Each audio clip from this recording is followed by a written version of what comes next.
Hola, me llamo Brisa Medrano. Les voy a comentar un poco que el objetivo principal de esta investigación son el poder comprender con más certeza todo lo relacionado principalmente a los parásitos, es decir, la definición de estos mismos, como también sus características, diferentes tipos y consecuencias que generan estos al estar en contacto con un organismo. Hablaremos también sobre protozoos y las enfermedades que estos producen, arácnidos e insectos, artrópodos y helmintos. Para esto, mis compañeros, compañeras y yo les vamos a definir y explicar de forma más amplia cada uno de estos a continuación. Participaron en el video Abril Sánchez, Victoria Buedo, Abril Esteves, Ruth Salinas, Melina Torres, Candela Esteves, Micaela Sánchez y Brisa Medrano, yo. Hola, mi nombre es Candela Esteves, estoy en el grupo 4, parasitología. Bien, comenzamos hablando de lo que es la parasitología, o que es una parasitosis. La parasitosis es una interacción biológica donde un organismo de una especie, que vendría a ser el parásito, vive sobre o dentro de un organismo de otra especie, que es el huésped. Bien, esta interacción puede ser beneficiosa para una especie y perjudicial para la otra, puede ser beneficiosa para las dos, puede ser beneficiosa para una e indiferente para la otra, o puede ser perjudicial para las dos especies. Bien, nosotros nos vamos a centrar en el parásito. La definición del parásito es que es todo ser vivo, animal o vegetal, que vive durante toda su existencia o una parte de ella a expensas de otro ser vivo. Puede vivir sobre el huésped o en su interior. Que vive a expensas de otro ser vivo quiere decir que se alimenta de este y se reproduce dentro de este.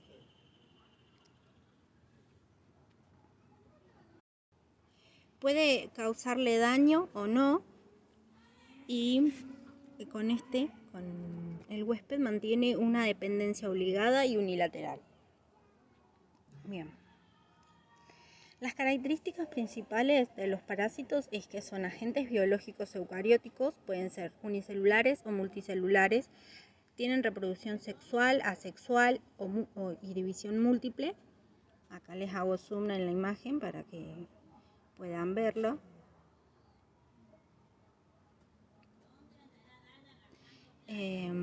Poseen uno o varios núcleos y se alimentan por fagocitosis, imbibiosis, bocas rudimentarias y aparatos digestivos primitivos. Bien, otra característica es su resistencia al miedo para enfrentar los factores climáticos y algunos agentes químicos, o para sobrevivir a condiciones extremas generadas en el huésped como mecanismo de defensa o por el propio medio interno. Los huevos, quistes o larvas se protegen con cubiertas proteicas que lo hacen resistentes. Por ejemplo, el gusano que vive dentro del estómago, ya que tiene un mecanismo que lo protege del medio ácido del órgano. Otra de sus características es la patogenicidad. Es que algunos parásitos son patógenos por sí mismos y en otros su patogenicidad depende de las características del huésped. Esto quiere decir que sea un huésped susceptible. Susceptible es que no tienen la inmunidad específica para un agente determinado. Bien. Y la otra más importante es la evasión de la respuesta inmune. Cuando un parásito entra en un organismo, este trata de eliminarlo produciendo anticuerpos. Entonces el parásito lo que hace es poner en funcionamiento dispositivos para evadir el ataque. Bien. Estos mecanismos pueden ser el estadio del parásito, que es de la fase larva y naturaleza antigénica. Lo que hace es producir una variación antígena en la membrana. El parásito posee en su superficie glicoproteínas que funcionan como antígenos. También el cambio de estadio lo hacen más rápido de lo que el huésped puede enviar su respuesta inmune. La localización del parásito. Algunos parásitos se localizan en lugares donde la inmunidad es muy baja, por ejemplo dentro de las células formando quistes, o dentro del cerebro o el ojo, que tienen baja inmunidad. Después tienen mecanismos de evasión. Los mecanismos de evasión son cuando liberan factores bloqueantes que hacen que los anticuerpos del huésped sean inactivados.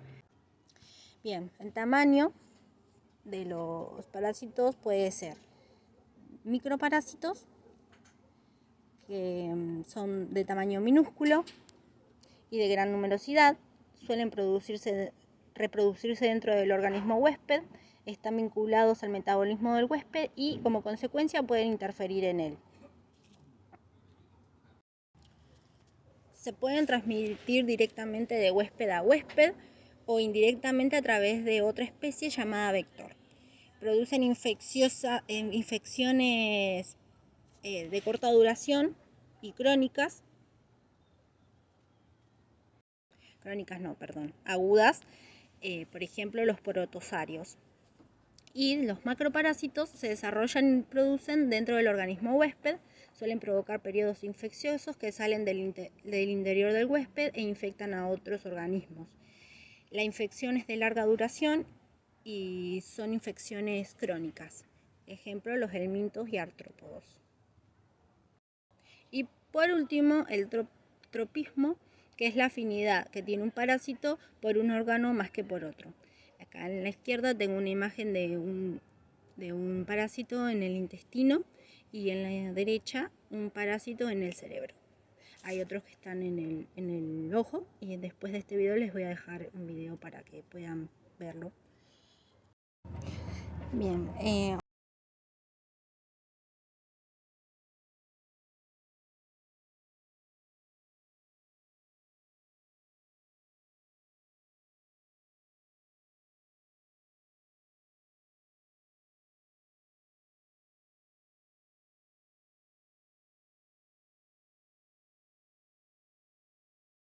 Soy Abril Esteves y voy a hablar sobre las generalidades de los parásitos. El ciclo de vida de los parásitos pueden ser directos o monoxenos, que son aquellos en los que no es necesaria la presencia de un huésped intermediario. Pueden ser cortos, forma infectante, por lo general son cosmopolitas o largos, que necesitan determinado tiempo en el medio para transformarse en infectantes. Están condicionados por las situaciones climáticas. Y ciclos indirectos o heteroxenos, que son los que necesitan un huésped intermediario para completar su ciclo. La existencia de estas parasitosis en un área determinada dependen de la presencia de ese huésped intermediario. Los ciclos biológicos, por lo general en el ambiente externo, el parásito está latente en forma de huevo o quistes resistentes. Al ser ingeridos por el huésped o penetrar a él de cualquier otra forma, sufren un crecimiento activo y metamorfosis. Los parásitos se clasifican según su localización, que pueden ser endoparásitos, viven dentro de los diferentes tejidos del hospedador, o ectoparásitos, que viven en la superficie externa.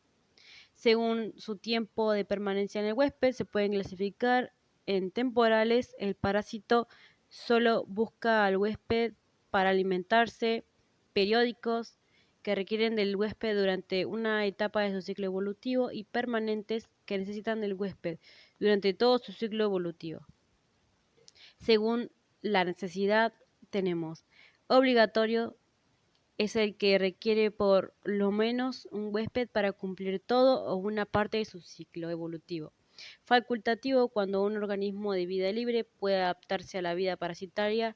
Y accidental, cuando el organismo de vida libre lleva un huésped y continúa en él su ciclo sin adaptarse a la vida parasitaria. Los parásitos se dividen en tres grandes grupos: protozoarios, metazoarios y artrópodos parasitarios. Algunas enfermedades que causan las los parásitos, la mayoría son infecciones intestinales. Y tenemos la ascariasis, la amebiasis, la oxiuriasis, también tenemos la sarna.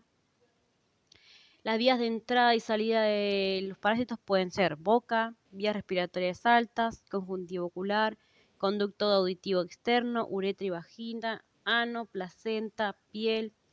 Los medios de transmisión pueden ser contacto directo de una persona a otra mediante el saludo, el beso o la convivencia diaria, por contacto sexual, por agua contaminada con materia fecal, algunas verduras que pueden tener los huevos o quistes, la carne que puede tener las larvas, los artrópodos como las moscas y la sangre. Las vías de diseminación pueden ser sanguíneas, placentarias, nerviosas, linfáticas y por continuidad. Protozoos. Menciona qué son los protozoos y explica qué enfermedades producen. Mi nombre es Torres Melina. Se denomina protozoos protozoarios a un conjunto de microorganismos que se hallan en ambientes húmedos o acuáticos y podrían considerarse como animales microscópicos. Su clasificación biológica forman un reino propio llamado protozoa y en esos casos forman parte del reino protista. Dado que se consideran de los seres eucariotas previo a la existencia de animales, plantas, hongos y algas que conocemos. Se consideran animales primitivos ya que su nombre es la unión de los vocablos griegos protos primero y zoa animales. Debido a esto es que son heterótrofos que deben consumir su materia orgánica y están dotados de movimiento voluntario. El origen de los protozoos su origen coincide con el surgimiento de las primeras células eucariotas, ya sea número que tienen un núcleo celular definido. Son cuatro grupos de protozoos que son flagelados, que son una célula dotada de uno o más flagelos, con los cuales tienen unas colas que se impulsan hacia adelante. Están los ciliados, que son una membrana plasmática que se encuentra rodeada de cilios. También tienen filamentos más pequeños y numerosos como los flagelos, que también sirven para movilizarse. Están los rizópodos, que se caracterizan por su desplazamiento mediante pseudópodos, la formación de la protuberancia del citoplasma y membrana plasmática. Y están los esporosos, que son protozoos parásitos y sin mucha movilidad. Después, está su grupo de diversas características de tamaño, microscópica variada, forma variada, que miden de entre 10 y 50 micrómetros, son organismos unicelulares y su cuerpo toda es una única célula dotada de organelos y estructuras diversas. Poseen movilidad propia y se desplazan a través de los flagelos, cilios o alargamientos de su citoplasma como si fueran dedos. La reproducción son de división binaria, que es asexual, la gemación que sería una asexual, y esporulación, que sería sexual, y fusión celular, que es sexual. Los protozoos tienen enfermedades causadas como la malaria, que puede ser paludismo, responsable de ella un género de protozoos llamado Plasmodium. Sus síntomas normales son fiebres altas, calofrío, dolor de cabeza, tos, náuseas, ictericia y grabándose con un shock, daños renal, hepático y la muerte. Después está la amibiasis, que es una infección intestinal más común que está causada por la amibas patógenas en el intestino o el tracto de una persona, que cubren la pared intestinal y dificultan la absorción de los nutrientes. La toxoplasmosis, causada por protozoos del género Toxoplasma, se transmiten al ser humano mediante contactos de gatos y otros tipos de felinos infectados, o en animales o animales humanos infectados. También está la trichomona, que es otro género de protozoos parásitos que invaden la vagina y se transmiten sexualmente, causando secreciones fétidas, picazón, dolor al orinar e incluso riesgo de parto prematuro. La giardia, protozoos, que es un parásito que invade los intestinos humanos, causado por gases fétidos, inflamaciones y diarrea. Paramecium, que es un protozoario ciliado de vida libre de forma volada y rápido movimiento. También está la moeba, que es un género protozoario depredador que puede o no parasitar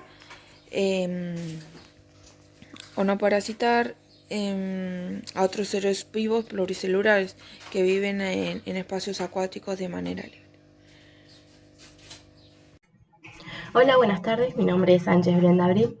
Hola, yo soy Sánchez Jessica y nosotras vamos a hablar sobre qué es los helmintos, la clasificación de las enfermedades que este produce. La palabra helminto viene del griego helmis, que significa gusano.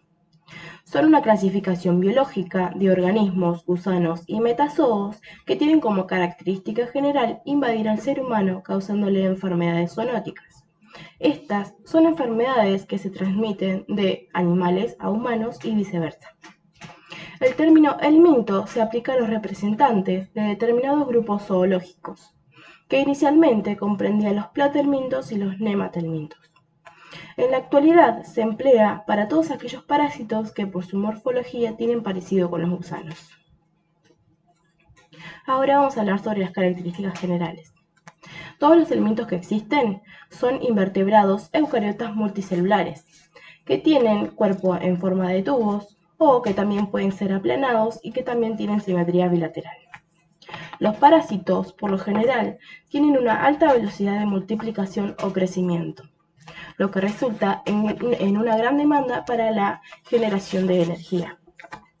La mayoría de los parásitos obtienen la energía necesaria para su metabolismo a través de procesos anaeróbicos. Un mismo parásito puede pasar por varios estadios evolutivos. Por eso hay que considerar a los parásitos como anaerobios facultativos. Es decir, que en condiciones anaeróbicas son capaces de obtener energía derivada de los hidratos de carbono, mientras que en presencia del oxígeno pueden tener cierta actividad oxidativa. Ahora pasamos a la reproducción de los helmintos. Los órganos sexuales alcanzan gran desarrollo, salvo en unas cuantas especies que se reproducen por partenogénesis. La partenogénesis consiste en el desarrollo de células sexuales femeninas, dando lugar a un nuevo individuo, sin necesidad de la intervención de células sexuales masculinas. Quiere decir que clonan a sus madres. En las demás están completamente desarrollados los aparatos masculinos y femeninos, y en gran parte son hermafroditas. Bueno, yo voy a hablar sobre la clasificación de los helmintos. En este caso se divide en plathelmintos y los nematelmintos. Bueno, yo voy a hablar sobre los plathelmintos, que son conocidos como gusanos. Son parásitos planos que presentan simetría bilateral, tienen órganos de fijación en forma de ventosas o ganchos, su cuerpo es blando, no presenta segmentación, poseen un tubo digestivo ciego con boca, pero no tienen ano, mayormente son hermafroditas, por lo que disponen tanto de órganos sexuales masculinos y femeninos. Decimos que el filo de los plathelmintos son tradicionalmente los tremátodos y los céstodos. Los tremátodos se conocen habitualmente como duelas o fasciolas hepáticas. Son aplanados dorsoventralmente, tienen forma de hoja, presentan una ventosa peribucal, que es oral, y una ventosa ventral, que es el acetábulo, que sirve únicamente para adherirse o desplazarse. Cada especie de parásito provoca diferentes enfermedades, dependiendo de la localización en su huésped. Por ejemplo, la fascioliasis, que es producida por la fasciola hepática, que habita en los conductos biliares del hígado, donde el hombre se contagia por consumir berro contaminado por estiércol de ganado ovino o bovino. Sus síntomas pueden ser dolor abdominal, hepatomegalia, vómitos y fiebre. La esquistosomiasis, que es provocada por duelas de la sangre del género Schistosoma, que infectan los vasos del aparato digestivo o urogenital. El hombre puede contagiarse por vía transcutánea, al nadar o caminar, en agua dulce contaminada. Los síntomas consisten en dermatitis, fiebre, náuseas, malestar general y mialgias.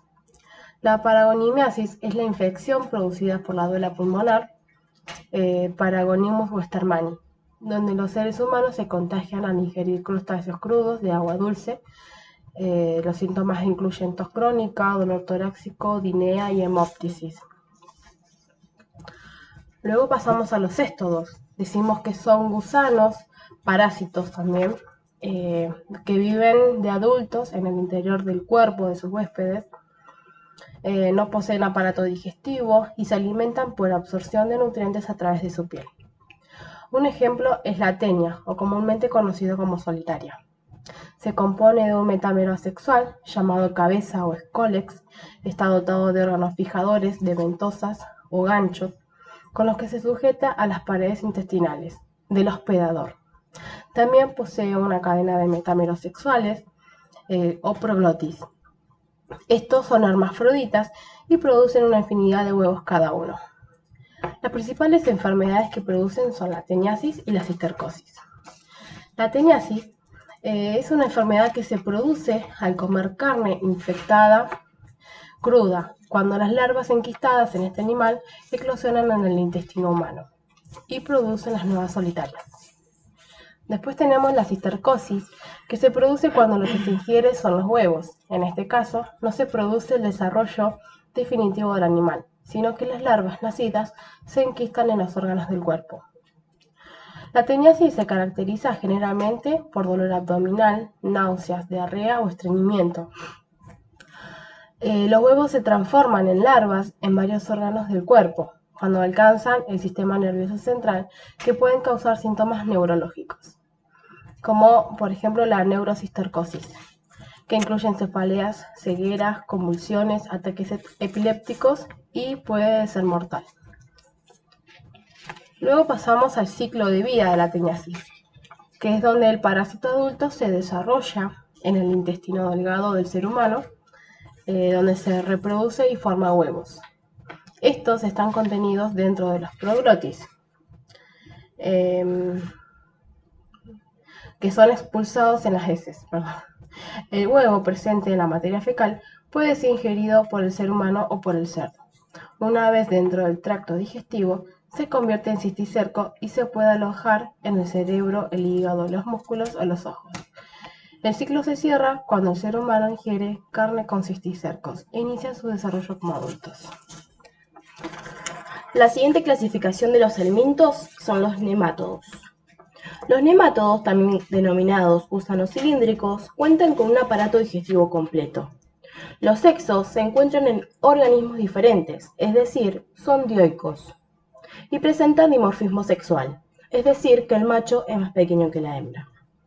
Ellos pueden encontrarse en diferentes hábitats, como el agua, el suelo, las plantas y los animales. Presentan una cavidad pseudocelómica, que es donde se localizan los distintos sistemas orgánicos. Los parásitos más interesantes que provocan enfermedades en el ser humano son los parásitos intestinales, como el Ascaris lumbricoides, que produce la enfermedad de ascariosis. Tiene de 20 a 30 centímetros de longitud y habita en el intestino delgado. El hombre los ingiere con verduras crudas regadas con aguas fecales. Después están los parásitos blancos, como el Oxyurus vermicularis, que produce la enfermedad de enterobiosis. Tiene 1 centímetro de longitud. Vive en el intestino grueso en enormes cantidades y al emirar al recto producen en este una molestia de comezón. Estos parásitos se alimentan exclusivamente del contenido intestinal. Por último tenemos la triquina, que es producida por el parásito, la Trichina spiralis, que produce la enfermedad de la triquinelosis. Es un gusano de 1 milímetro de longitud que se encuentra a veces en los músculos del cerdo, arrollado en espiral dentro de un quiste cálizo. Si el hombre u otro animal ingiere carne triquinada, las cápsulas se disolverán en el estómago y las triquinas pasarán al intestino.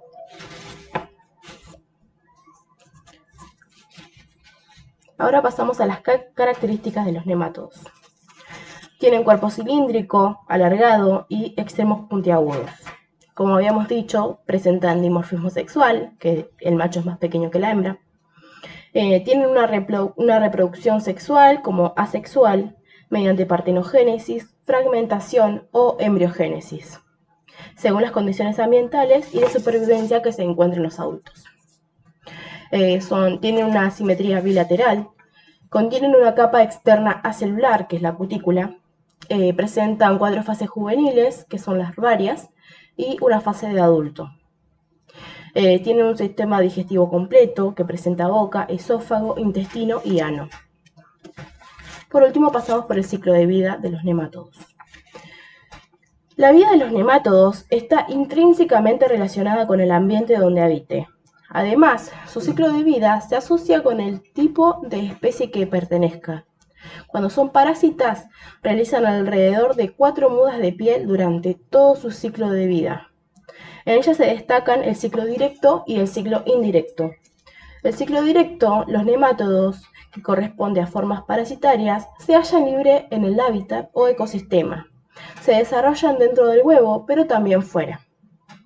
El ciclo indirecto. Estos gusanos, en forma de larva, infectan al interior del huésped intermedio.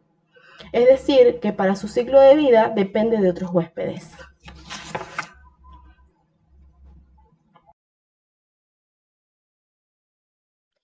Mi nombre es Ruth Salinas y yo voy a hablar sobre los artrópodos. Bueno, los artrópodos son seres invertebrados cuyo cuerpo se presenta dividido en regiones o segmentos. Presentan un exoesqueleto de naturaleza quitinosa que le proporciona protección y sostén a los tejidos blandos. Además, le brinda resistencia frente a las influencias mecánicas y físicas. Entre sus características podemos mencionar que los artrópodos están provistos de apéndices pares articulados como son las antenas, las patas y las piezas bucales que desempeñan diferentes funciones. El tamaño de los artrópodos puede variar dependiendo de la especie. Podemos ver artrópodos a simple vista como así también vistos a través de microscopios. Se reproducen en su mayoría mediante huevos y estos lo hacen a través de la metamorfosis, la cual se puede desarrollar de 2 maneras. Tenemos la metamorfosis completa, que pasa por los 4 estadios, y en este caso los estadios intermedios no se parecen en nada al adulto, ya que viven y se alimentan de forma diferente. Un ejemplo de esto son las moscas. En su estadio larval es un gusano pequeño, muy activo y muy voraz, que se nutre exageradamente y que luego de un determinado momento se inmoviliza y se rodea de una capa exterior que se constituye en la pupa y luego representará la fase final de transformación del organismo. Luego tenemos la metamorfosis incompleta o gradual, en este caso se desarrolla en 3 etapas y la etapa intermedia, que es la ninfa, sí se parece al adulto, no más que es de menor tamaño y sí comparten hábitat y alimento. Un ejemplo de esto son los piojos. La importancia médica y sanitaria de los artrópodos más que nada radica en la forma que actúan o parasitan al organismo, que pueden hacerlo de 2 maneras también. Como agentes causales que actúan de manera directa, transmitiendo la enfermedad, que puede ser en el caso que actúan en forma adulta, transmitiendo la pediculosis o la sarna, en su estadio larval, transmitiendo la miasis. Y los agentes transmisores, que los microorganismos causantes de enfermedades pueden ser transportados desde el reservorio hasta el huésped susceptible a través de objetos inanimados que pueden ser el agua, el aire, la ropa o los utensilios, como así también pueden ser transportados por los vectores, que pueden ser biológicos o mecánicos. Bueno, en esta imagen tenemos la clasificación de los artrópodos y algunos ejemplos de ellos. En este caso yo voy a hablar sobre los piojos. Bueno, los piojos son ectoparasitarios de diversos mamíferos y aves. Las especies o variedades solo afectan a una determinada especie. Esto quiere decir que los que van a atacar al hombre, que afectan al hombre, solo lo van a atacar a él y les transmitirán enfermedades de origen humano, como en este caso transmiten la pediculosis. La morfología de los piojos son insectos, pero carecen de alas. Son alargados de 2 a 4 milímetros de longitud y las hembras son más grandes que los machos. El color puede variar y depende de la pigmentación de la piel y de los cabellos de la persona infectada. La cabeza es pequeña y cuadrangular, con cortas antenas y un par de ojos simples, y su aparato bucal es complejo, ya que cuando está en reposo se mantiene oculto y sale en el momento que tiene que picar. Bueno, del tórax dan lugar a 3 pares de patas robustas con pinzas y garras, que esto lo hace más para la aprehensión que para la locomoción. Y el abdomen es voluminoso y ovoide, y en el caso de las hembras es hundida y en los machos es puntiaguda. El ciclo de vida de los piojos transcurre íntegramente en la cabeza de la persona infectada, ya que fuera de ella no podría sobrevivir a más de 24 horas debido a la falta de alimento y temperatura. Viven entre 33 y 35 días y pasan por las 3 etapas. Es huevo, que es más conocido como la liendre, y que se puede ver a simple vista y es de color blanquecino. Luego pasa la ninfa, que es el piojo recién salido del huevo y que sufre 3 mudas antes de convertirse en adulto. Bueno, la hembra adulta en este caso deposita de 4 a 8 huevos diarios y se crea una sustancia que lo hace pegajoso y es indisoluble en agua, por lo que fija la liendre al tallo o a la raíz del cabello.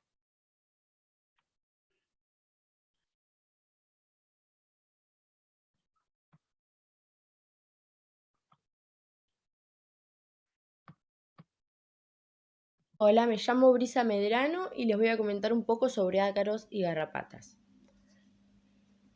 Bien, los ácaros son unos insectos de la familia de los arácnidos, que no son visibles a simple vista y que viven en el polvo. Pueden vivir también en otras superficies, en otros lugares. Se encuentran habitualmente en todo tipo de tejidos, como la ropa de cama, los colchones y almohadas, alfombras, etc. Algunas de las enfermedades que estos producen pueden ser la sarna, fiebre, picazón, dolor de cabeza, fatiga, sarpullidos, eczema, etc. Las medidas eficaces para prevenirlos pueden ser eliminar del dormitorio las alfombras y todos los objetos que acumulan polvo, utilizar fundas antiácaros en el colchón y la almohada. El colchón y la almohada deben aspirarse durante 10 minutos, una vez al mes, y exponerlos al sol durante 30 minutos 2 o 3 veces por año. Lavar con agua caliente a más de 50 grados las sábanas y las mantas al menos una vez a la semana. Realizar una limpieza periódica de sofás, moquetas y otras zonas de la casa. Revisar periódicamente el domicilio y reparar los problemas de humedad que se detecten. Y reducir la humedad relativa en toda la casa o al menos en el dormitorio. Otras medidas de eficacia menos contrastadas son el uso de filtros de aire para retener alérgenos de ácaros, acaricidas, que son productos, y el aire acondicionado. Bien, las garrapatas viven en áreas cubiertas de pastos, arbustos o muchos árboles e incluso en los animales. Pasar tiempo al aire libre, ya sea acampando, paseando al perro, trabajando o cazando, lo pone en contacto cercano con garrapatas. Es decir, no importa en el lugar que nos encontremos, puede ser que tengamos contacto con alguna garrapata. La mayoría de las garrapatas no transmiten enfermedades, pero algunas portan bacterias u otros organismos que pueden causar la enfermedad de Lyme, fiebre, escalofríos, dolor de cabeza, fatiga, dolores musculares y las articulaciones, ganglios linfáticos inflamados y sarpullido de tipo eritema migratorio. Bueno, las maneras de protegerse ante estas pueden ser usar un repelente químico con DEET, permitrina o picaridina, usar ropa protectora de colores claros para poder identificar si tenemos alguno en alguna parte del cuerpo con más facilidad, colocarse los extremos de los pantalones dentro de los calcetines para evitar que entren por ese lado, evitar zonas infestadas con garrapatas, revisarse y revisar a sus hijos y mascotas diariamente buscando las garrapatas y quitarse cuidadosamente todas las que encuentren. Bien, el tamaño de los ácaros va de 0,28 milímetros de longitud a 0,40 milímetros. Para identificarlo tenemos que verlos tras un microscopio porque son muy pequeños. Las garrapatas son artrópodos medianos, que suelen medir entre 3 y 8 milímetros, aunque pueden llegar hasta 1 centímetro tras alimentarse de sangre. Su ciclo de vida tiene 4 fases: huevo, larva, ninfa y adulto. Existen solo 2 tipos, que son blandas y duras. Bueno, en la imagen podemos observar el ciclo vital de una garrapata. La hembra pone los huevos, esto pasa a larva, a ninfa y se hace el macho adulto. El ciclo vital de un ácaro es más o menos lo mismo. Y este ciclo vital dura 30 días aproximadamente, desde el huevo hasta el ácaro adulto.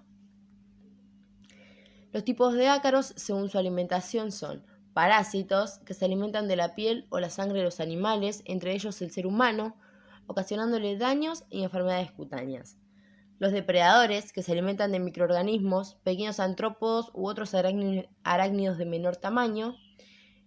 Los detritófagos, que se alimentan de residuos orgánicos dejados por plantas y otros animales, como escamas, trozos de piel, cabello, etc. Y los fitófagos y micófagos, que se alimentan de plantas, vegetales y hongos. Bueno, acá vemos algunos tipos de ácaros: el ácaro del polvo, el ácaro volador de la sarna, las garrapatas, el piojillo de las aves, el ácaro rojo, araña roja, ácaro del almacén o gorgojo, ácaro del queso, ácaro de la roña y el ácaro del suelo. Bien, todos estos ácaros, acá le explica más o menos de qué viven cada uno. Algunos se encuentran en los animales, otros en las plantas, en las comidas, etc. Bien, la mayoría de los ácaros suelen ser inofensivos. Sin embargo, sus disposiciones y los cuerpos de los ácaros muertos figuran entre los principales causantes de alergias comunes y asmas en el ser humano. Los tipos de garrapata. Existen aproximadamente 900 especies de garrapatas en el mundo. Estos animales se encuentran agrupados en 2 familias: las garrapatas duras, que se caracterizan por quedarse en la piel del afectado y succionar la sangre hasta que su desarrollo se complete o por tiempo indefinido. Las garrapatas blandas son las que se quedan en la piel del afectado para alimentarse o desarrollar hábitos. Bien, la garrapata pica para alimentarse de sangre y queda anclada en la piel mediante un sistema de dientes retrógrados. Durante el proceso de anclaje y succión involucrará con la saliva una sustancia con componentes anestésicos que hacen que la picadura sea prácticamente indolora. Por eso no nos damos cuenta mayormente si nos pica una garrapata, por este motivo. En caso de cualquier síntoma, deberá tratarse con antibióticos. Bien, acá podemos observar la herida causada por la picadura de una garrapata. Ven que es como más rojiza en el centro donde está la picadura y se le hace como una aureola roja alrededor. Y esta es una erupción causada por ácaros. Arriba se puede observar una alergia causada por estos mismos. Y bueno, abajo podemos ver también cómo le ocasionó en la mano esto. Bueno, y este es el final. Bueno, yo voy a hablar de los insectos y los arácnidos. Los insectos son animales invertebrados y comprenden el grupo de animales más diversos de la Tierra. Se conocen aproximadamente 1 millón de especies diferentes. Tienen el cuerpo dividido en 3 partes: cabeza, tórax y abdomen, y en su etapa adulta pasan por un cambio llamado metamorfosis. Los representantes que yo tomé fueron los mosquitos y las vinchucas. Los mosquitos son los causantes de la malaria, que es una enfermedad causada por parásitos. Se transmiten al ser humano por la picadura de mosquitos infectados. Es una enfermedad prevenible y curable, pero que también puede llegar a ser mortal. Los síntomas pueden incluir fiebre, vómitos, dolores de cabeza y malestar general. Las vinchucas producen el mal de Chagas. Es común en áreas rurales y de pocos recursos. Por lo general se transmiten a través de insectos infectados que pican a las personas, pero también puede propagarse a través de alimentos contaminados, por una transfusión de sangre, por la donación de un órgano o de la madre embarazada del bebé. Puede causar problemas serios al corazón y al estómago, y si no es controlada puede causar la muerte. Por otro lado están los arácnidos, que se constituyen por arañas, escorpiones, ácaros y arañas de mar, y actualmente hay más de 100.000 especies conocidas. Presentan el cuerpo dividido en 2 partes, cefalotórax y abdomen. Tienen un sistema circulatorio abierto, de manera que no tienen vasos sanguíneos, sino que la sangre fluye por todo el cuerpo. Los representantes que yo tomé fueron las garrapatas y los escorpiones. Las garrapatas son las causantes de la enfermedad de Lyme, que es una infección bacteriana que se contrae por la picadura de una garrapata infectada. Al principio puede causar síntomas como fiebre, sarpullido y dolores de cabeza o fatiga, pero si no se trata temprano puede extenderse a las articulaciones, el corazón y el sistema nervioso. Los escorpiones no producen una enfermedad en sí, pero su picadura produce un dolor intenso e inmediato. Los síntomas más comunes son espasmos, edemas, vómitos, hipertensión, taquicardia, convulsiones y problemas respiratorios. Existe una suera para tratar los síntomas, pero tienen que ser tratados rápidamente.